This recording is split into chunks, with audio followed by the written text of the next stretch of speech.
Welcome to Real Estate Coaching Radio, starring award-winning real estate coaches and #1 international best-selling authors, Tim and Julie Harris. Real Estate Coaching Radio is the nation's #1 daily radio show for realtors who demand authentic, real-time coaching. Get ready for fluff-free, unfiltered, full-strength honesty about what's truly working to get you into action, helping others, and making money now in today's real estate market. Now to our hosts, Tim and Julie Harris. 3, 2, 1, and we're back. Julie, welcome to January the 25th. It's a Monday. That means lots and lots of coaching calls, lots of checking in with what's happening, not just here and there, but really everywhere. We have clients, as you always say, all over we have listeners all over the world, but we have coaching clients in pretty much every state, I think, and the Caribbean. I think we got a couple people in Paris right now, Alaska and Hawaii, certainly. So it's always interesting to see the ebb and flow of business. And I have to say that I'm both really enthusiastic and excited for this market because the amount of energy behind housing right now is incredible. But I also am picking up a pretty good stress vibe from some of these guys. And I'll tell you why when we get going here. So I wanted to show you this. It's funny you should say this. And actually, as I'm pulling this up, Australia. I know, but I wanted to show you the different countries. So I was listening to a book, a guy who is basically I think most people would see him as a bear. In other words, he's kind of one of these contrarian type investors, Jim Rickards. And, It's a great book. New Case for Gold was the book he wrote a long time ago. And I'm reading his, or actually listening to his latest one now. But it's funny, he's going through, just to put a circle around this thought, he's believing that we're in a depression right now. And I always make a point of listening to all sides of any kind of argument, especially when it comes to economics, because it makes it so that I'm not just, breathing my own hopium and I'm not just becoming like everyone else seems to, where they're just essentially, it's confirmation bias. Exactly. Basically. Thank you. And so that's what I'm trying to avoid. So I am always introducing thoughts and people and, just experiences sometimes that'll force me to get outside my little comfort zone. And then from that, I might decide, well, it looks like I was thinking the right way, or maybe I need to modify, or maybe I was wrong. I mean, all these types of thoughts circulate through my mind every day, because what I'm trying to do is make sure that Julie and I don't become complacent in the way we're thinking personally, and then also the way we're helping you guys to build your real estate businesses. So to my point, Jim is going through all the sectors basically in his opinion that are going to be doing well and all the ones that are going to be doing not so well through what he thinks is going to be a depression. And one of the points that he made was he thought residential real estate is going to continue to be one of the best industries to be in, and also one of the best things to invest in. I just thought that was kind of funny, that, he's basically bagging on every single possible thing, gold and certain commodities and raw land and things like that. And then he says single family homes. I just thought that was, everybody else though, I don't know, not so good. It was just funny. All right. So this is what I wanted to show you, Julie. Mm-hmm. This is obviously geographic stats. You don't need to read those, but I just want you to scan as I show you the different countries. But here's the funny part. Now, I was going through this list actually for an article we're writing for our website, and I was trying to think if I knew where all these countries were, and there was like one I didn't know where it was. Mm-hmm. All right, so what I'm showing Julie is a list of where we have listeners all over the world, and it's over 60 different countries, like United States minor outlying islands. Wow. Afghanistan, Antigua, Aruba, Bolivia, Cyprus, Denmark, Barbados. Bangladesh. Luxembourg. Awesome. That doesn't surprise me, though. Mm-hmm. Morocco, Macedonia, Iran, Russia, Honduras, Austria. What the heck is that? I forget how to say that. It looks like seashells to me, but I know that's in the Caribbean. I think that's a British owned island, I believe. So. Yeah, Jamaica, Ireland, Nigeria, Nicaragua, India, Bahamas, Turkey, Costa Rica, Portugal, Israel, Colombia, South Korea, Italy, Aruba, Ukraine. I love that. We don't have very many listeners in the Ukraine, but go Ukraine. Malaysia, Ecuador, Barbados, Singapore, Brazil, Thailand, New Zealand. Does that surprise you, New Zealand? A little bit, yeah. Yeah. Northern Mariana Islands. Do you know where that is? That's in the South Pacific, isn't it? I think so too. Right. Cayman Islands, Virgin Islands, France, Qatar, Philippines, Guam. Guam doesn't surprise me at all. Yeah. Ghana, Dominican Republic. Yeah, but when I think Guam, because we have a lot of military there, don't we? well, Guam's like Puerto Rico as far as its status territory. inside the United States. Yeah, Panama, Japan. Anyway, I'm not going to read all these to you guys, but Malta. I know we have a lot of listeners in Malta. Mexico, That's pretty Sweden. awesome. Yeah, but isn't that crazy? United Arab Emirates. Gosh, I'm tripping over it. It's an airline. I should know that. Yeah. Czech Republic, Right. Germany, Spain, Netherlands, and there's Puerto Rico. There we now, are. Now here's the cool thing about Puerto Rico. It's not just us listening here either. Right. It's not just us listening to ourselves. I remember 6 months ago when I was looking at the same graphic, basically, and Puerto Rico, the listeners were maybe like 10% of what they are now, which is great. Yeah. Vietnam, Pakistan. What country so far that I rattled off surprises you the most? I don't know. I mean, I'd have to probably...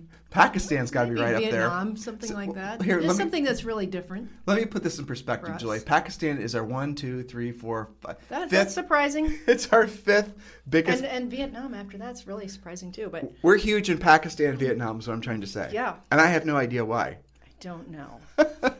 But to all of our international listeners, thank you for allowing us to be in your heads and in your lives every single day. And we really appreciate you helping us get the word out. It's pretty damn cool, I have to say. It's fun. Yeah. And for those of you who are having yet to purchase our book, because I suspect that's where a lot of people find us, is truthfully from our probably. book. It's on Amazon and really every other books a reseller that you can possibly imagine, and it's called Harris Rules, so make sure you pick up our book.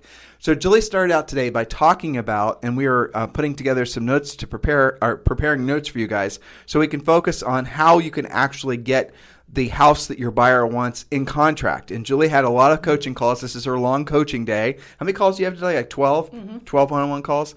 And on her long Mondays, we always look for recurring themes. And the recurring theme is? The recurring theme is a lot of frustration for buyers and buyers agents.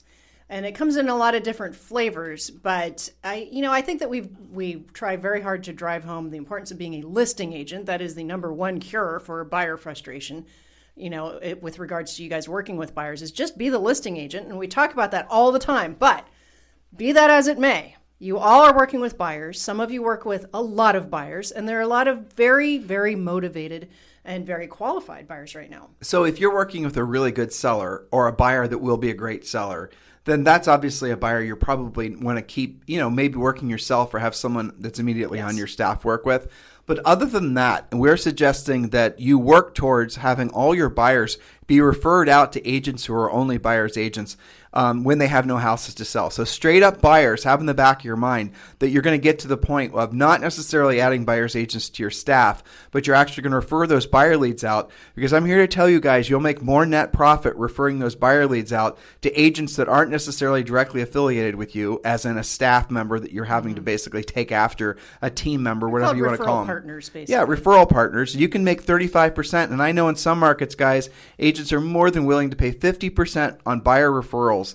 And I promise you that's more money you're ever going to make versus building a buyer's agent staff, for sure. That's true. Now, let's say that you are one of those buyer's agents, though, whether you're keeping your own buyers or whether you're somebody that's gotten those as referrals. Here's the frustration that's happening in the market right now. In some places, it's not enough to go over list. It's not enough to waive the appraisal. I've been hearing all kinds of crazy stories, like trying to pay the winning bidder off to assign the contract to you, cash. Okay, that's happening. There's a lot of going direct to the listing agent. That's happening out there. The builders can't quite keep up with the demand. So even I'm seeing lots that can be built on have multiple bids. There's a lot of crazy stuff. But most importantly, my biggest concern is these agents that are not able to get their buyers in contract fast enough. And part of this is because the agent isn't educating the buyer on what it takes, or they're trying to, but their scripts aren't really that good, and the buyer doesn't really buy it. Let's take a little meandering trip here, then we'll circle back to the main road that you're on, because I appreciate it. Mm-hmm. I see where you're going with your notes for today. Yeah. So we drilled down a lot in teaching these guys how to be listing agents, right? Yeah. How to proactively lead generate, how to pre-qualify, how to present, how to negotiate, how to close. We teach them the whole process. But what a lot of you have not realized is that in this market, you're going to have a similar skill set with working with buyers. That's the reason on the Premier Coaching Program, we have something, what do we call it? I don't even remember. Buyer presentation. Okay, we have essentially like we have a listing presentation for sellers, we have a buyer presentation for buyers. And when Julie and I developed this, we actually had a staff of like 7 or 8 buyer's agents. Rochelle, who works for us now as one of our coaches, actually became the buyer's agent manager for us. And we actually had it was basically a PowerPoint presentation that was in a flip chart that we would use all the buyer's agents had to essentially present to their buyer's agents or to their buyers with the idea that the end result was going to be a signed buyer's agency contract. Now let's set aside your consternation about getting buyer's agency contract signed for just a second. Here's the prevailing thought that you should have, and then you decide what to do with it, right? Would you list a house without a listing contract? Would you do all the work for a seller without having, an actual listing contract that was going to assure that you were going to get paid once you actually found the buyer for that house, whether it was your buyer or a co-op? Of course not. And what's even more is you can't even put it in the MLS unless you have a listing contract. Mm-hmm. And yet you're in this situation where you are working with buyers with any sort of formalized agreement in a very competitive market. And you think those buyers are going to be loyal to you. They're not. They're going to be loyal to themselves, as they should be.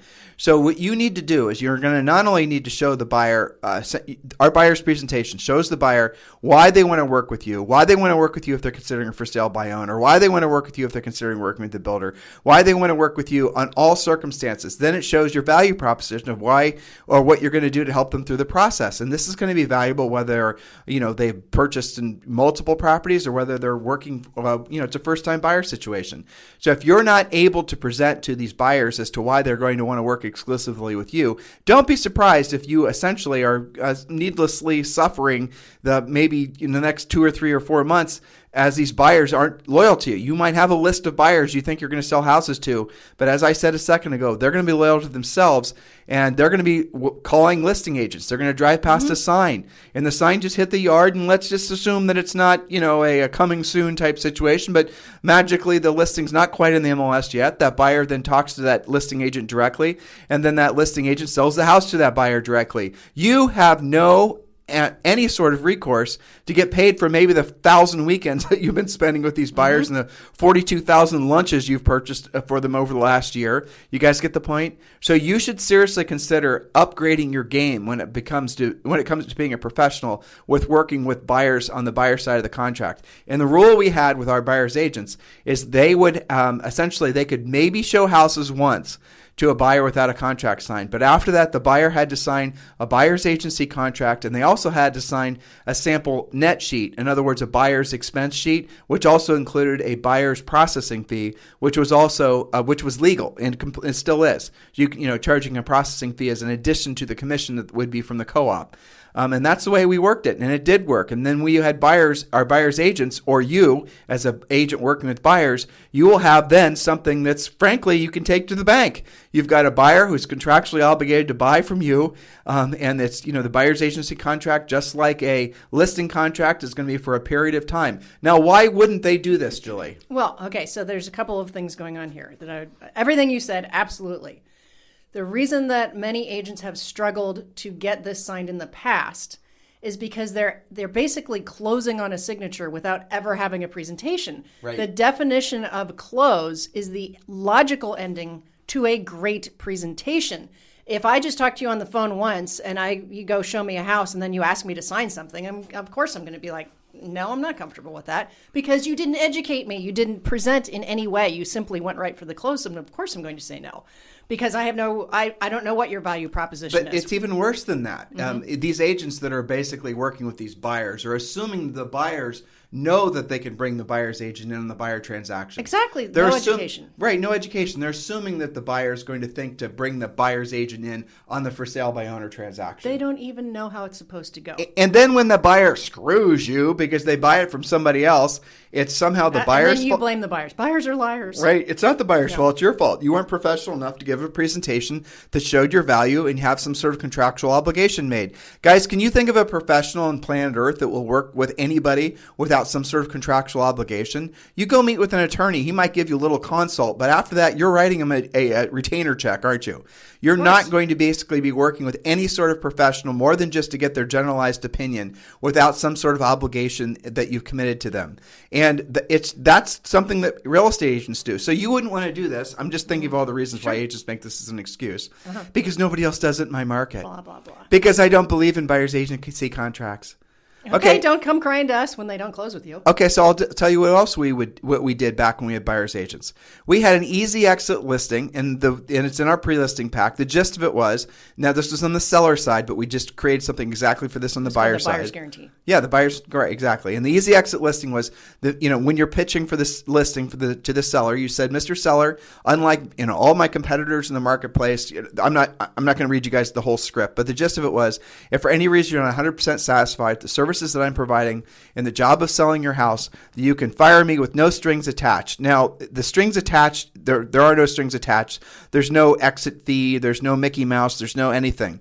But what would be excluded, and this was all on the essentially on the agreement that you'd have signed with the seller, was that you are excluding any buyers that you introduced to the house personally or any co-ops that introduced buyers to the house. And then typically I would suggest, and you guys can modify this accordingly, that I would incorporate some kind of time frame between when they give you formal notice and when you actually cancel the contract, because they could have very well just decided to cancel the contract because they had a bad day, right? So the way we did it is we'd say sometimes 48 hours, some 72 hours. On some of them, maybe it was even 30 days if it was a big expensive listing, that type of thing. I think in the whole time that we sold real estate, we maybe had one person cancel a listing contract on us. Do you even? I barely remember one. I think when we used it to cancel somebody else. Yeah, we canceled people. You can use it both ways. The FSBO that tried to keep FSBOing. Exactly. But so on the buyer side of it, the same deal. You can get a buyer's agent to sign a buyer to sign a buyer's agency contract. Making it so they're obligated to you and you're obligated to them, and then you can just essentially use the buyer's the easy exit, the buyer guarantee that's in our coaching program, to essentially say that if they're not satisfied, 100% satisfied with the services you're providing, it's the same stipulations. And you can change it, you can modify it up or down, but that's the way we would do it. And then you're going to have, just like if you were a listing, now, is a signed buyer's agency with a buyer as good as a listing contract? Heck no, of course not. But it is a hell of a lot better than what you're doing now, which is nothing. Well, and, don't forget the educating the buyer piece, right? So when you guys go around saying, I was screwed or buyers are liars or whatever, what causes that? Several things that most of our agents that have been around more than a year can identify, right? Okay, so they went off and bought new construction without you. How dare they, right? They had you show them houses, but they wrote it with their cousin or their niece who just got licensed. How dare they, right? Okay, they bought it for sale by owner. They went into an open house, and that listing agent sniffed out that they liked it, and they wrote with the open house agent. How many emails and how many? It's endless. How many coaching clients over the years, or just agents in general, have communicated with us where they tell us their story of woe, where they say, "I had this best friend from high school. We sat next to each other, and we basically blah blah blah blah. We whatever. Long emotional history." And I can't believe she went out and bought it for sale by owner. Without me.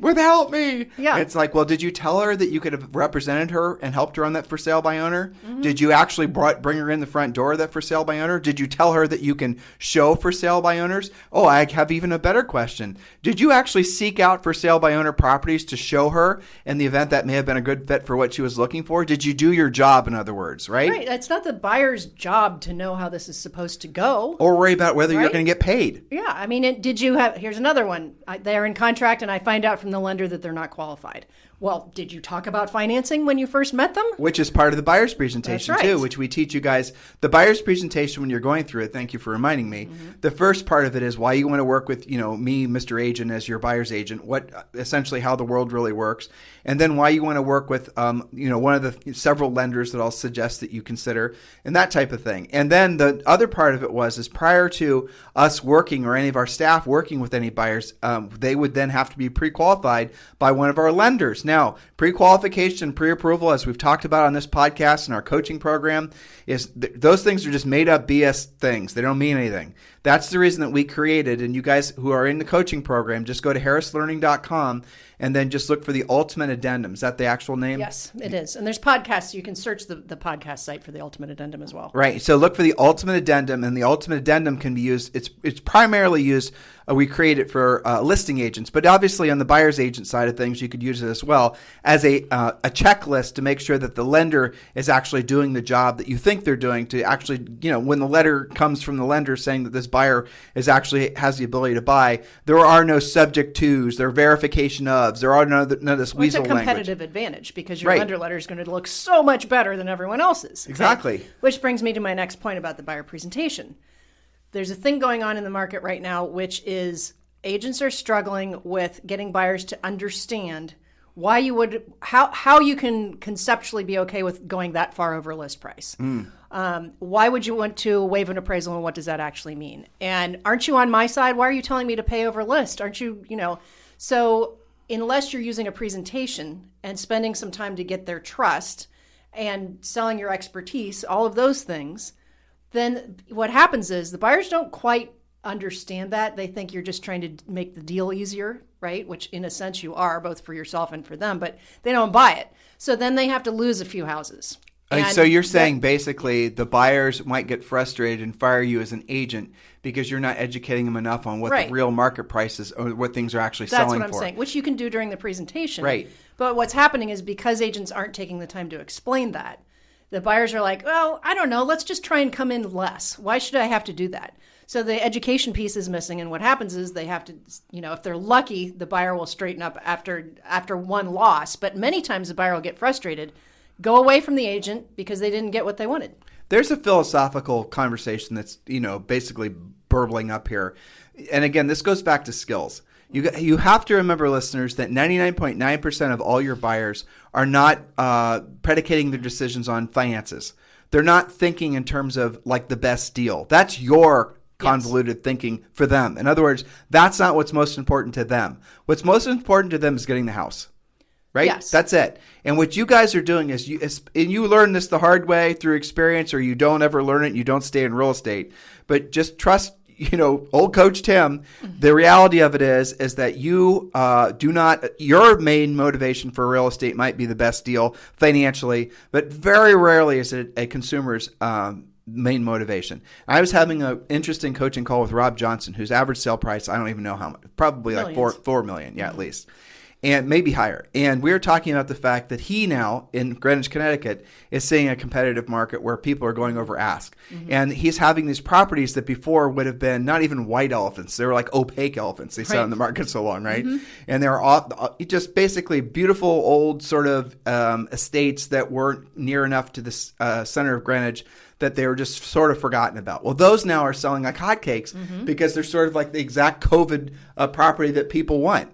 So what you're seeing is you're going to see a lot of these buyers who are coming to markets where the prices have been suppressed for a long period of time, where they could bargain hunt, and now they're having to actually be competitive and pay over asking price on a lot of these properties. And that's something that, it's not a financial conversation. It's in essence like you might be overpaying based on the comps for the last 30 days, but based on the trajectory of the market, in 60, 90, or maybe a year from now, you might be ahead of the market. And so the reality of it is you need a place to live. Yeah. And you might be paying too much for now based on comps, but a year from now, you're going to be ahead of the market based on the current market trajectory. No guarantees, Mr. Buyer, but the reality of it is this is more than a financial decision because you need a place to live. That's right. And that's the conversation that has to be happening before they take a whack at it and lose it, and we're back to the drawing board, right? Because the more times you lose, it's always going to be the agent's fault for not doing a better job educating them, unless you find out they're just not qualified. That's different. People are payment shoppers; they really are. So Julie and I have a bunch of real estate in 43085, 43214, 43065, all these zip codes in Central Ohio. And we're, scrolling through some of the values of these properties, and there's hardly anything for sale. Whatever's for sale is in contract. Mm-hmm. And we stumbled across some that were houses that were probably 5 years ago you could have picked up for like I mean, honestly, some of those little 2 bedrooms in 43085, 2 bedroom, 1 bath, right? Maybe it's got a basement. Those were like 150 maybe. Yeah. Okay. Maybe even less years ago. And now they're starting with a 4 handle. I know. What first got me looking was when I got the property tax bills on some of these things. Oh, I know. I'm like, are you kidding me? And then you look up the value. It's like, this is insane. But that's an interesting side. You just made an Yeah. interesting point. Our property taxes is going up faster than we're raising rents. Because you can't quite keep up with it right now. And you're going to see some serious rent inflation very soon. Oh, for sure. Right. Well, and to your point, when we lose a renter, it's always because they got a mortgage and basically bought in the same neighborhood. Well, you're making my point. So Really what you have to focus on is most people do not care what the price is. Most people care what the payment is. And even up and towards the upper end price ranges. Because even the multi-million dollar estates, those properties are almost always bought with borrowed money, but not borrowed in the sense that you think. They're not going to the mortgage company and standing in line. They're paying cash, but where'd the money come from? Right. What they're doing oftentimes is they're borrowing against a portfolio. Like if you have $10 million with Goldman Sachs or whatever, they'll give you a credit line, or essentially they'll give you the money to purchase that house for like 1.65%, 1.55%. I know I'm speaking, Martian to a lot of you because you don't deal with buyers in that price range, but it also is true with people dealing with smaller portfolios where they can take loans against the portfolios. Point being, people are focused nowadays on payments because the interest rates are so low. And I'm not sure that's not smart thinking. And I know this totally goes against Julie and I's ultra conservative way of thinking about finances. But the reality of it is we are in a really unquestionably ridiculous inflationary time that's even to get more heated up over the next really 5 years. And by that, in real estate speak, it's going to be what you guys will refer to as appreciation, but it's truly inflation. Yes. So if you can purchase a property right now using the 3%, 30-year fixed rate, loan, a $300,000, $400,000, the average sale price in the United States is like $350,000, right? And so I bet you someone's going to be paying $1,000 maybe. Yeah. That's incredible. Well, and look at the whole thing about price, because whether you're going to call it appreciation or inflation, the fact is the price is going up, right? The value of the property is going up. So in some cases, honestly, you could make an argument that by the time you close, you have already recovered your $30,000 gap, right? That you think you're overpaying by $30,000. Right. By the time you close, there's going to be new comps saying that that's okay. And you can all remember if they're getting a mortgage, the mortgage is going to be subject to the appraisal. So you can't, as long as there's a mortgage contingency in there, the mortgage and the deal's contingent on the mortgage, you're always going to have the appraisal in there. Unless they waive the appraisal. But they can't waive the mortgage. They can waive the appraisal, but the mortgage is going to have to be contingent on the appraisal. And then if the house doesn't appraise and the mortgage doesn't happen, then they're out because of the mortgage contingency. Right. So they've got some outs. But again, we go back to how many of these conversations are happening. And what causes you guys a lot of stress is having to have that conversation when something hits the fan. You don't talk about appraisals. You don't talk about inspections. You don't talk about inflation. You don't talk about any of this until you're forced to. And then you freak out.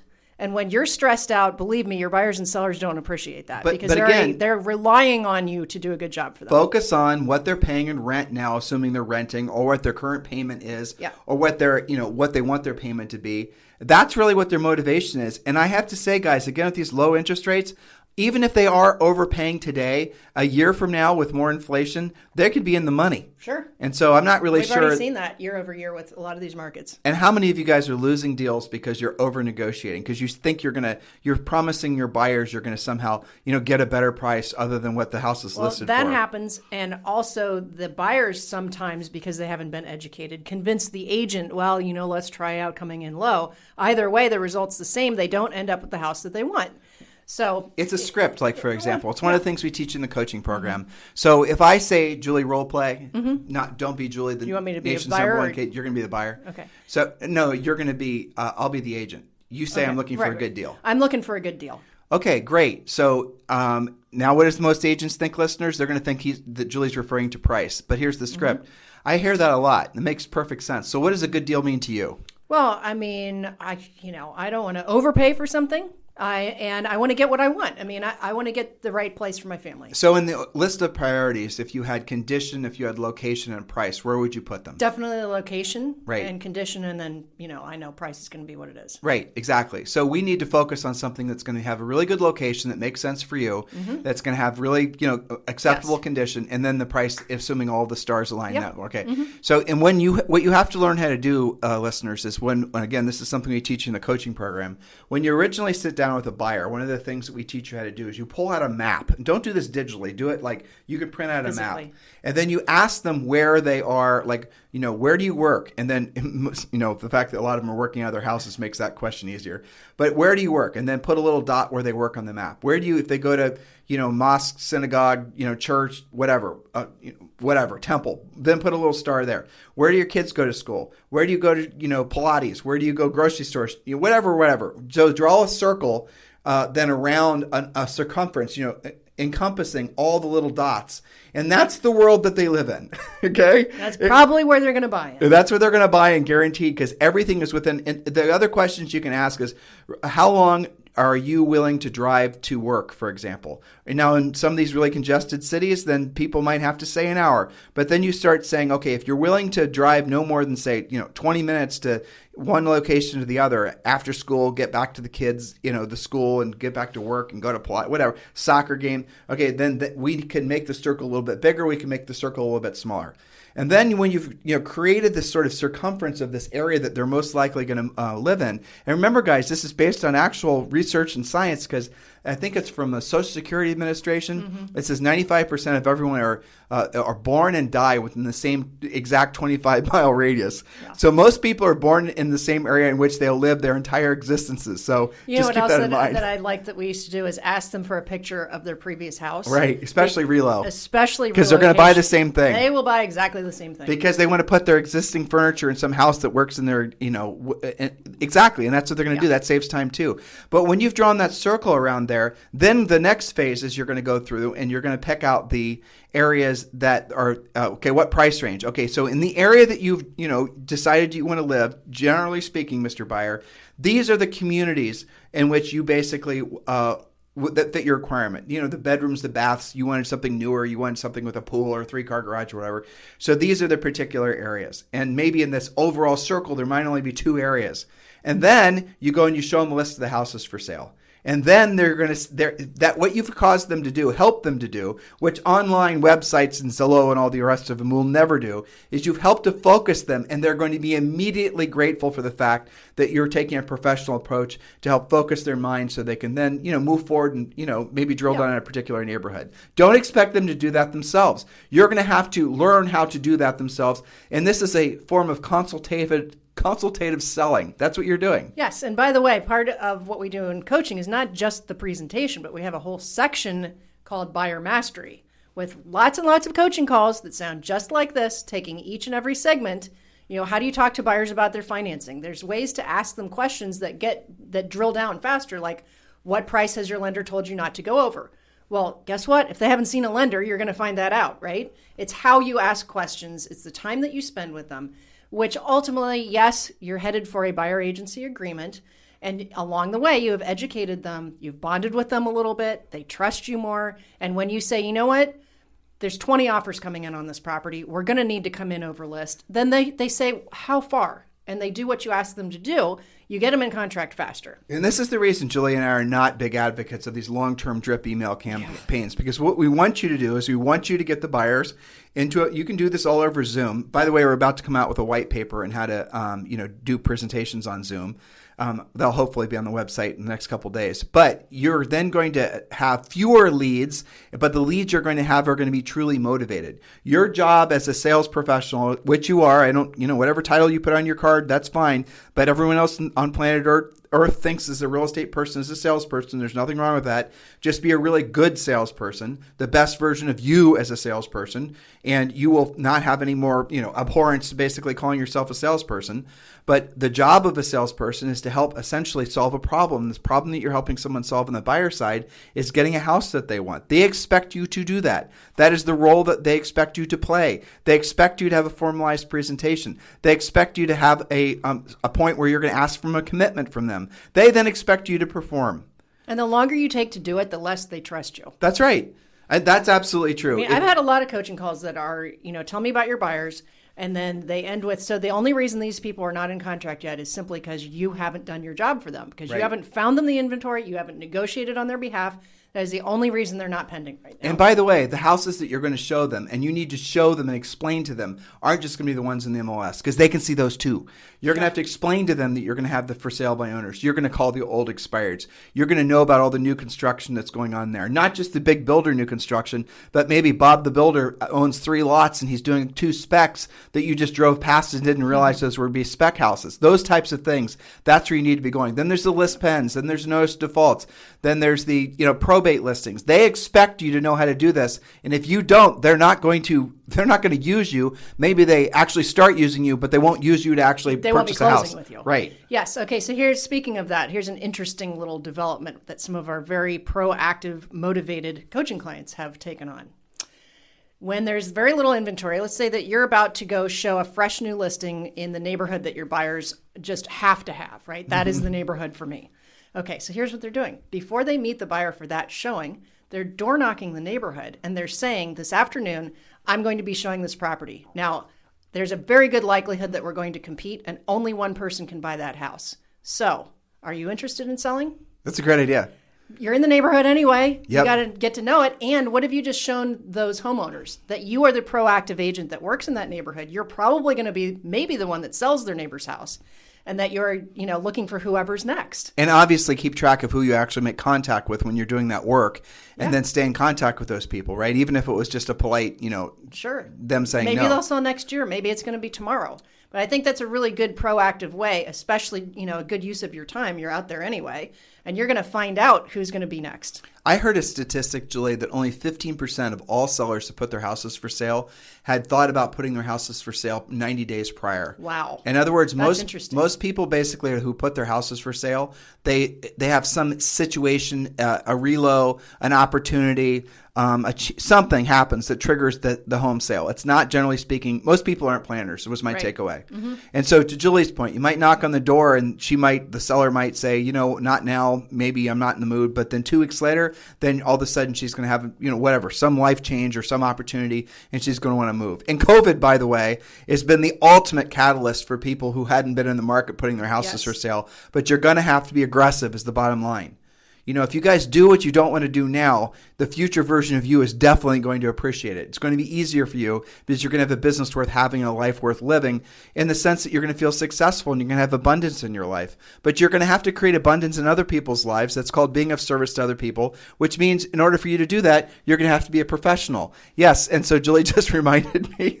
How are they going to do that? Why don't you do it, Julie? Because I have to see the phone. The world wants to hear you do the commercial. Yes. So how are you going to do all these things? How are you going to get the buyer presentation? How are you going to be involved in coaching? So you got to start with your plan. Text 2021 to the following number, 855-685-1045. Text this year, 2021, to 855-685-1045. What are they going to get when they do that, Julie? Lots and lots of good stuff to dig into. For example? Books. So they're going to get the treasure map. The treasure map is your plan, and the treasure map is going to help you know what you need to do next, along with, 5 or 6 other books that we're sending them. Yeah, Think and Grow Rich for Real Estate, your 12-month lead generation guide. And all they've got to do is text 2021 to 855-685-1045. And listeners, that is the first time Julie has ever done an actual commercial on our podcast. Probably, yeah. Are you getting hives? No, I just can't see it. It's in your corner of the office. office. So you know what? We're going to start splitting the duty. That's fine. Okay. No worries. I'll give you another one. If they want to join the coaching program today, text education to 855-685-1045. Text education to 855-685-1045. Or you can just go over to timandjulieharris.com. Mm-hmm. And it's, by the way, our new website. Did I tell you that was live? Awesome. Yeah, right? Finally. Yeah. And you can just click the little button that's right up there when you land on there, and you can look into our coaching programs. The program that all of you are going to want to be interested in primarily is the Premier Coaching Program, which is essentially $100 a month. So you definitely want to look into this. This is something that you don't want to procrastinate. By the way, Julie, we got a huge amount of positive feedback on the podcast we did yesterday on Sunday. Excellent. People really liked that. Mm-hmm. If you didn't listen to yesterday's podcast, Julie and I really drilled down in essence on whether you're going to be a proactive lead generation based company that's marketing enhanced, or be marketing based company, real estate agent that's prospecting enhanced. And we talked about the pluses and the minuses of doing both ways. And we're as objective as we could be. Obviously, we're biased. But if you didn't listen to that and you really want to have some clarity on essentially what path you might want to seriously be considering, assuming you want to be in this business for a long time and you want to be profitable, listen to the podcast from yesterday. What was yesterday's date, Julie? The 20... I don't know. How do we not know days? 24th. The 24th. Oh, yeah. Sunday show. So it's that Sunday day. show. It's that day minus one. Minus one. Yeah. And we're on iTunes, Stitcher, everywhere else. This continues to be the number one listened to daily podcast for real estate agents in at least the United States. And I'm holding out hope that Turkmenistan and Pakistan and Iran and all those other countries that you guys are listening, spread the word. In some of those countries, it's only like 20 of you listening.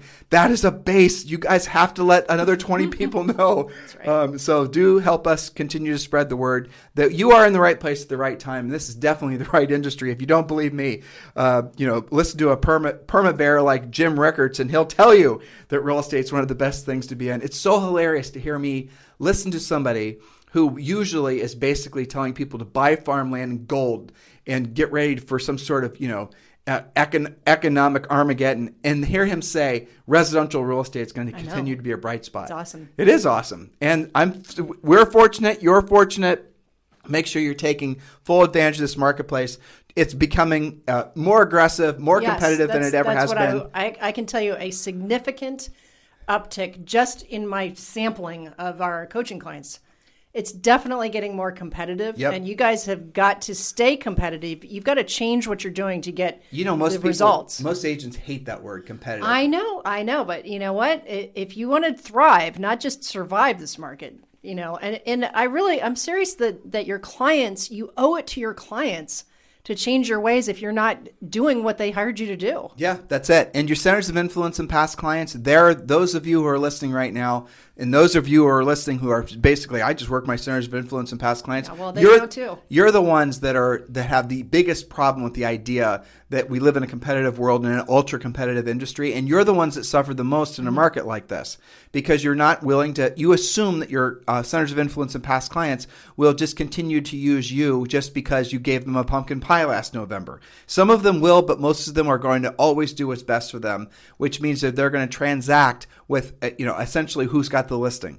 And if you don't have the listing, if you're not yet learned how to be a listing agent and you still are working with a lot of buyers, at least work with buyers that have made a commitment to you and follow the coaching that we provide in our Premier Coaching Program. Hey, in the meantime, if you guys need to get a hold of me for anything, me or Jules for anything, and if you want to have Julie and I sponsor you at eXp Realty, do consider texting us directly at 512-758 0206, 512-758-0206. We'd love to sponsor you at eXp. Love to have you part of our group at eXp Realty, 512-758-0206. In the meantime, you guys have a fantastic day. We'll talk to you on the show tomorrow.